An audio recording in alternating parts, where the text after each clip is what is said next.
Nah, kalau kita lebih banyak membeli daripada menjual, pertanyaannya uangnya dari mana? Uangnya dengan cara tidak pakai otak, tapi pakai keringat dan pakai tenaga mengeksploitasi alam itu. Jadi Republik ini menggaruk batu bara semakin dalam, jual untuk menutup kekurangan kita yang tadi. Saya nggak bisa garuk batu bara gitu aja, nggak bisa nanam sawit gitu aja. Saya harus dapat hak untuk pembebasan lahan, penggunaan lahan. Harus dapat hak untuk membabat hutan nanam sawit. Harus punya hak untuk dapat konsesi batu bara. Saya ya nggak bakal bisa. Teman-teman semua di sini yang nggak bakal bisa, nggak punya cantolan. Jadi hanya orang yang dekat dengan kekuasaan lah yang mampu untuk menggaruk kekayaan alam ini sedemikian luar biasanya. Nah, begundal-begundal itu kalau dulu ngumpet dia di ketiak Pak Harto yang kita sebut konglomerat. Sekarang begundal itu di depan panggung, di atas panggung, dia bikin partai atau memodali partai.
Oke, tadi pangan kita untuk urusan perut kita tidak berdaulat. Untuk urusan pernik-pernik industri juga kita defisit. Lebih banyak impor daripada ekspor. Kemudian migas kita, minyak kita itu pernah sejak zaman Hindia Belanda kita tuh mengekspor minyak. Sampai tahun 80-an.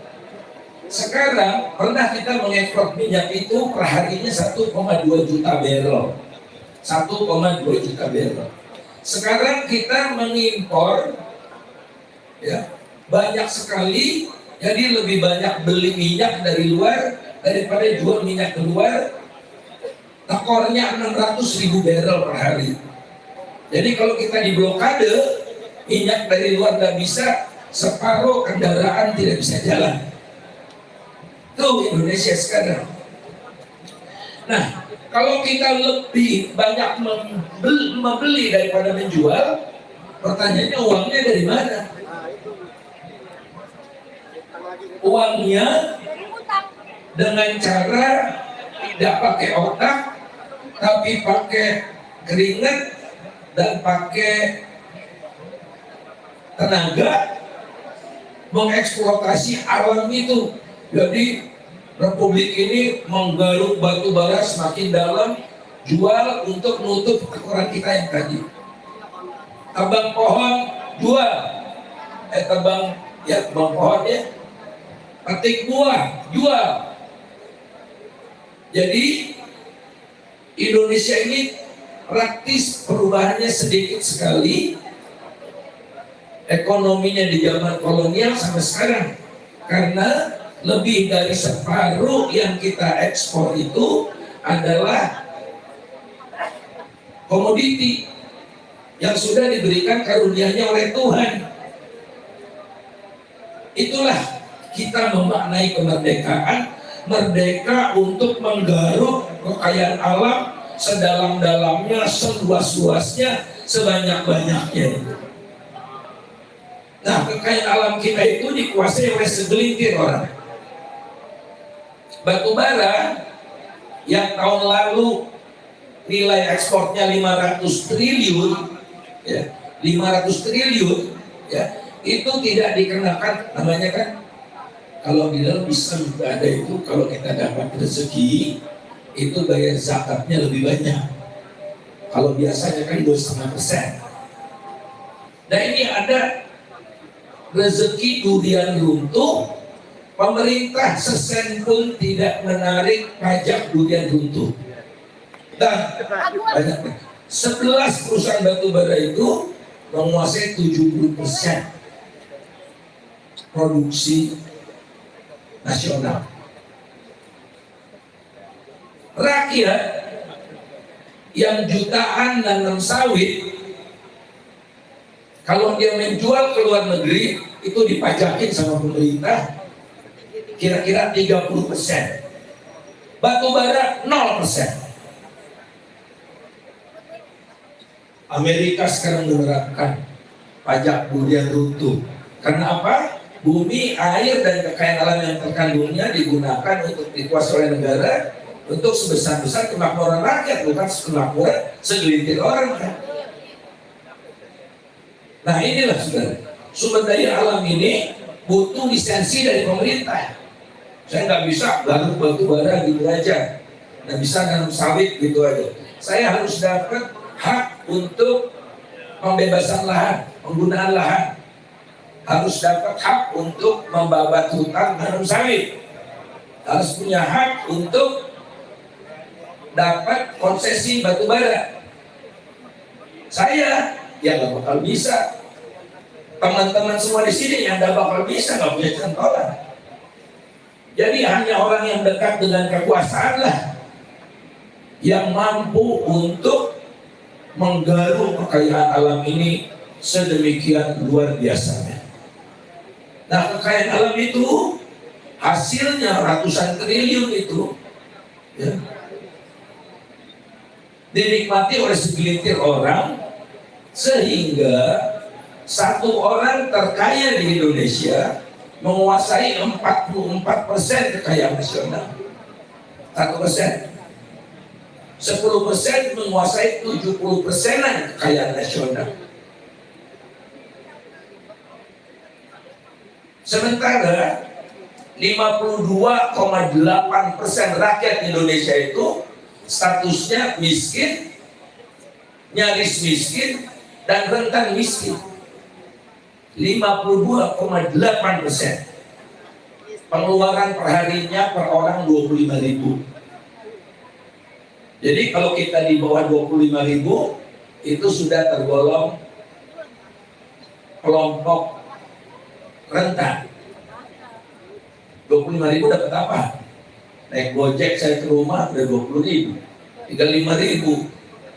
Beli apa? Beli ketimus, ke warung Tegal nggak bisa. Nah, inilah saudara-saudara sekalian, sekarang begundal-begundal itu, nama kerennya oligarki di lagu tadi, bahwa buat saya begundal. Nah, begundal-begundal itu kalau dulu ngumpet dia di ketiak Pak Harto. Ada Lim Suryo, ya, ada siapalah semua itu yang kita sebut konglomerat. Sekarang begundal itu di depan panggung, di atas panggung, dia bikin partai, atau memodali partai. Jadi yang ada tuh, wow, yang ikut pemilu gitu ya, tapi yang biayanya semua itu polisi-polisi dibayar sejak dari Akpol, tentara-tentara dibayar sejak dari Akpol. Sehingga sekarang polisi dan tentara tidak secara kelembagaan dimobilisasi untuk melindungi, menjaga proses perampokan yang terjadi itu. Contohnya di negeri Wakanda, negara bagian Indonesia, adanya di Maluku Utara dan di Sulawesi Tenggara dan Sulawesi Tengah. Itu tentara bergiliran dan polisi menjaga pabrik milik investor dari China. Mereka bebas mengotori laut dalam dengan limbah produksi mereka. Pemerintah sedemikian pemurahnya sehingga kalau di luar negeri beli biji nikel itu $80, pemerintah kasih $34. Pemerintah kasih $34, gimana nggak datang ke sini semua? Kalau bawa pekerja dari luar negeri tidak perlu visa pekerja. Kapal yang mengangkut mereka dari tambang ke pabrik itu mereka yang menentukan. Surveyornya mereka yang menentukan. Hasil yang mereka produksi itu sebagian besar dijual ke Cina untuk mendukung industrialisasi di Cina. Nah, dari Cina kita belilah garpunya, sendoknya, pisaunya dan sebagainya itu. Jadi kita gadaikan sudah negeri ini supaya kereta cepat itu tidak dirongrong oleh Cina. Kan pemerintah Indonesia udah nggak sanggup biayai, tolong deh Cina gitu. Ya tapi saya kasih tambang ya, tambang saya jangan diganggu-ganggu. Mereka tidak bayar pajak 20 tahun. Jadi untung bayar pajak. Mereka bebas pajak 20 tahun.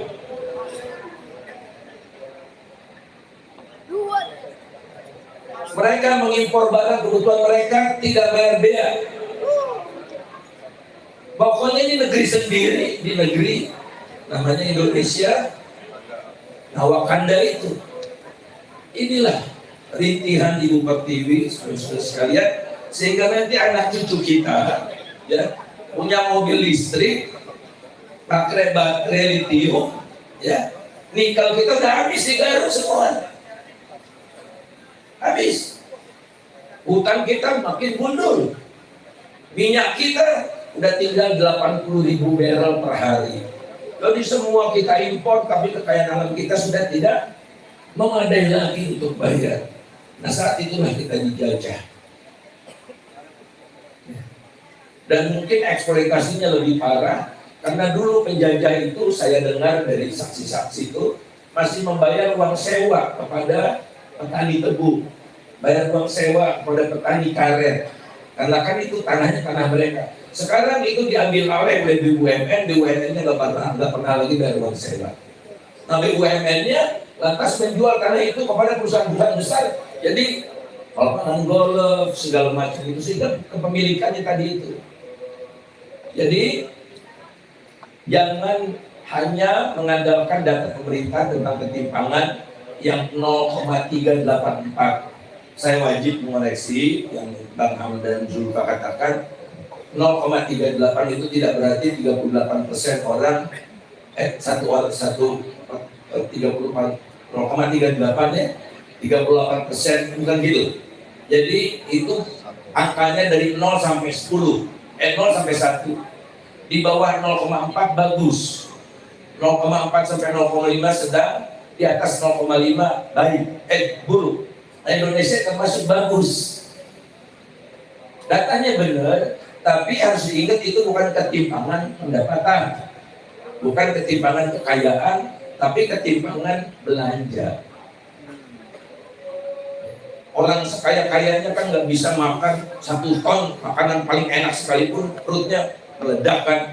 Jadi kalau belanja mah kita beda-beda tipis sama orang kaya. Orang kaya banyak pantangannya, karena ada virus korupsi di dalamnya. Jadi Tuhan memberikan sanksi kepada yang korupsi itu, perutnya nggak bisa menerima makanan yang enak-enak. Lebih bahagia kita. yang sehat-sehat aja bisa makan macam-macam, tidak ada tantangan.